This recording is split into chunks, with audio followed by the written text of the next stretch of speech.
Hello दोस्त, मैं Ritesh sir from RK research centre. Calculus का ये क्वेश्चन नंबर 3 है। आपका माइंड है स्टॉर्मिंग करने वाला ये प्रॉब्लम है, और ऐसे ही प्रॉब्लम आपके जेईई एडवांस में देखने को मिलेंगे। इससे बेहतरीन क्वेश्चन जेईई एडवांस के लिए क्या हो सकता है? बच्चों, मेरा यह हैबिट नहीं है कि हल्का फुल्का चीज़ें करा करके केवल और केवल आपको कुछ दिन के लिए सांत्वना अर्थात खुश किया जाए। हमारी ये हैबिट है कि हम कड़वी से कड़वी दवाई पिलाएंगे, भले आपको तीखा प्रतीत क्यों ना हो, बट फायदा तो वही करेगा। दोस्तों, यही क्वेश्चन आपको जेईई एडवांस में टॉप की श्रेणी में पहुंचाएगा। लोग हल्के फुल्के क्वेश्चन करा करके आपको आगे बढ़ जाते हैं, तो ये हमारी हैबिट नहीं है। हम वही क्वेश्चन कराएंगे जो जेईई एडवांस में आपको सीधे देखने को मिलेंगे। तो चलिए, S1 and S2 be two circle of unit radius touch externally. Okay, good. दोस्तों, S1 और S2 दो सर्कल है, और हमारी ये सर्कल दोनों के रेडियस सेम है। क्या सेम बना दें? बोलो, सेम बना देते हैं। सेम बना दिया मैंने। और line L is direct common tangent. Line L is direct common tangent भाई, यानी यहाँ P पर टच की है और यहाँ क्या Q पर टच की है। चलिए, a circle C1 with radius R1 touch both of circle. एक सर्कल इस प्रकार से दोस्तों कि इसको टच कर रही है, मतलब दोनों सर्कल को भी टच कर रही है और इस PQ common tangent direct common tangent को भी टच कर रही है। ठीक, and touch both of circle direct common tangent. Similarly C2, C3, C4, C5 dot dot Cn जो है ना, इस S1 और S2 को तो टच करती है, साथ साथ लाइन L को भी टच करती है। दोस्तों, अगर मैं बात करूं कि इसमें भी एक सर्कल इस प्रकार से रख दिया गया जो इस सर्कल को भी टच करती है और इस सर्कल को भी टच करती है, तो जिसकी रेडियस, इसकी तो रेडियस R1 है मेरे भाई, इसकी रेडियस क्या हो गई? R2 हो गई। और इनके बीच में मेरे भाई एक और सर्कल इस प्रकार से रख दिया गया जिनकी रेडियस क्या हो गई? R3 हो गई। फिर इनके बीच में एक और circle dot dot N circle, इस प्रकार से छोटे छोटे सर्कल इस प्रकार से, इसी बीच में ये किस प्रकार टाइप का आएगा? इस टाइप का आएगा दोस्तों, इस टाइप का आएगा, इस टाइप के, मतलब इसमें अनेक सर्कल N सर्कल डाले गए हैं। समझ गया?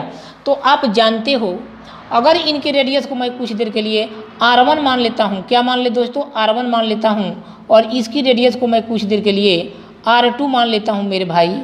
तो अगर मैं यहाँ से इस दोनों के सेंटर को मिला दूँ, दोनों के सेंटर को, अगर ये सेंटर, ये दोनों के सेंटर को इस प्रकार से मिलाता हूँ, तो अब जानते हो ये R1 है।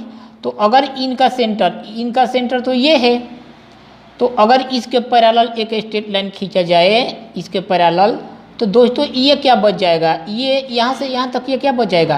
क्या ये R1 माइनस R2 नहीं बच जाएगा? ये एंगल 90 डिग्री, ये एंगल 90 डिग्री। तो आप जानते हो डायरेक्ट कॉमन टेंजेंट जो मेरा PQ होगा मेरे भाई, वो क्या हो जाएगा? 2√R1R2 हो जाएगा, 2√R1R2 हो जाएगा। और इस केस में यहाँ P, और अगर मैं इस पॉइंट को C ले लेता हूँ, तो PQ आएगा किस प्रकार से? PC और प्लस CQ आएगा मेरे भाई, PC प्लस CQ, 2√R1R2। और दोस्तों, अगर ये दो सर्कल टच किया है, ये बाहर वाला, ये बड़ा, ये बिग सर्कल और ये बिग सर्कल, तो इस केस में इनकी जो डायरेक्ट कॉमन टेंजेंट है 2√R1R2 आया। उसी प्रकार से अगर मैं PC की बात करूं, तो क्या मेरे भाई ये 2√R1 इंटू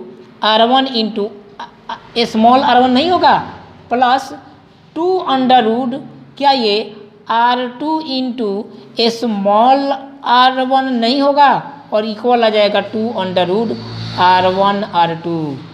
2 से 2 दोनों टाइप कैंसल होगा इस प्रकार से।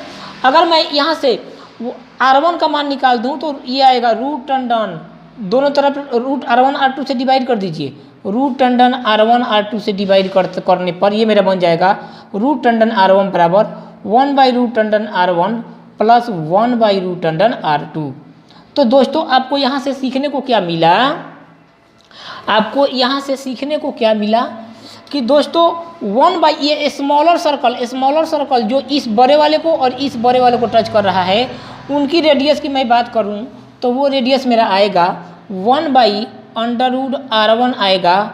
1/√R1 का मान 1 + 1 मतलब 2, यानी 1/√R1 मेरा आ गया 2।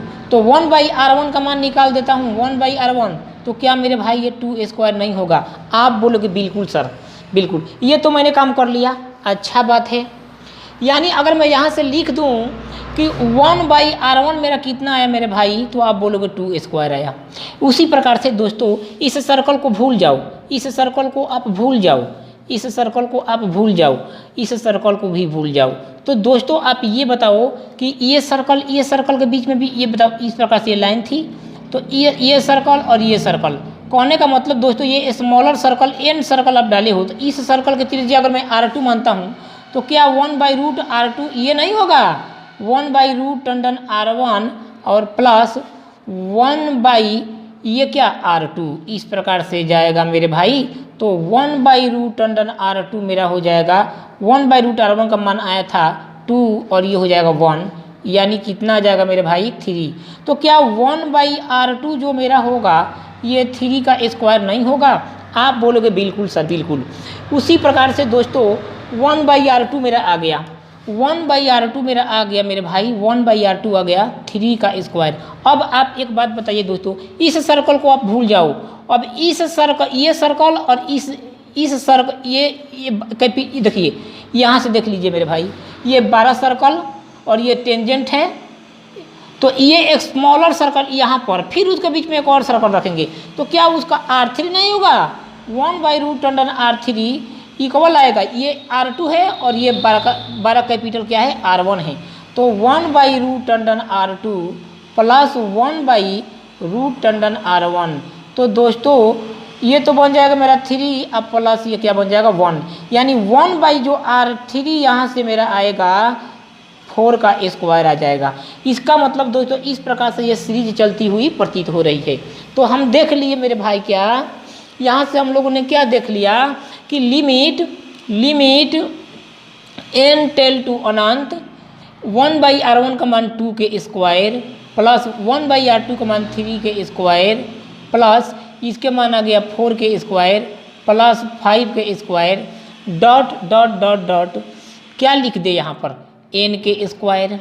अरे बोल दो कि हाँ, और बाटा यहाँ पर तो n³ है मेरे भाई, n³ है, यहाँ पर मैंने ले लिया n³ इक्वल आ गया p/q के। अच्छे को रुला देने वाला क्वेश्चन है।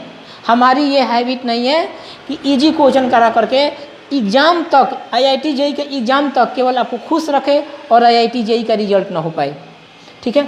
तो दोस्तों क्या मैं इस यहाँ पर 1 ऐड करके यहाँ पर 1 घटा दें तो ये n+1 टर्म तक जाएगा, तो ये हो जाएगा n+1 का होल स्क्वायर माइनस 1/n³।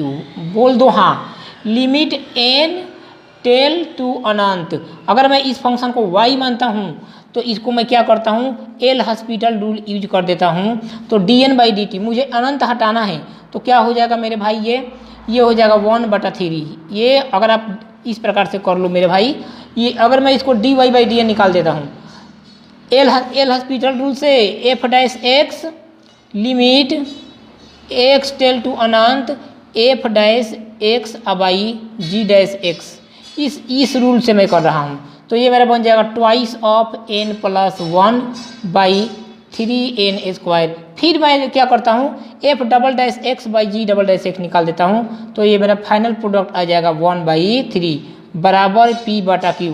और हम लोगों से पूछा है मेरे भाई what is the value of p+q, मतलब p का मान 1, q का मान 3, मतलब 3+1 4। इस सवाल का डेंजर आंसर था। मैंने क्या बोला कि अच्छे को हवा गुम कर देगा ये क्वेश्चन।